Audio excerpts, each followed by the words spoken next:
Welche Veranstaltung ist mir recht? Ist sie gut oder ist sie schlecht? Dazu kann ich die Batz einladen mit einer eigenen Vorfasnachts-Hitparade. Ans Ridikül, das weiss jeder Deutsch, gehst, wenn's ein bisschen gehobener willst.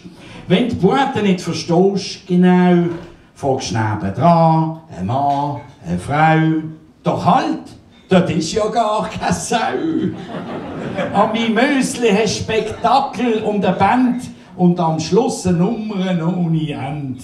Charivari ist ein absoluter Hammer, die Stückli dagegen ein Gejammer.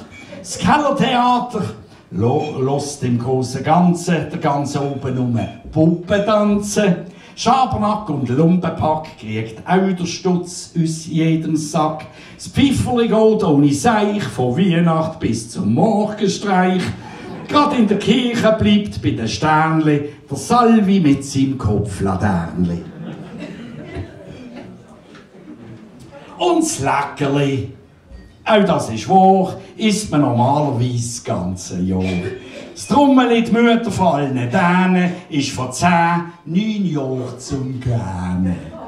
Das Déjà-vu, sagt der Name Herrje, auch das hast alles schon mal gesehen. Bist am Schluss überall angegangen, kostet das eine rechte Stange. Aber letztes Jahr hat's mir besser gefallen. Hörst du und dort einführen alle. Und jetzt, kurz bevor es 4 schlägt, so einer noch ans Fliegerli geht. Wenn das so weitergeht, ich mache wett, bleibt an der Fasnacht jeder im Bett. Doch halt, jetzt sind wir ja schon da. Drum wird auch zusammen einer genommen. Die Flieger sind, das kostet kein Geld. Auf uns und der Rest von der Welt.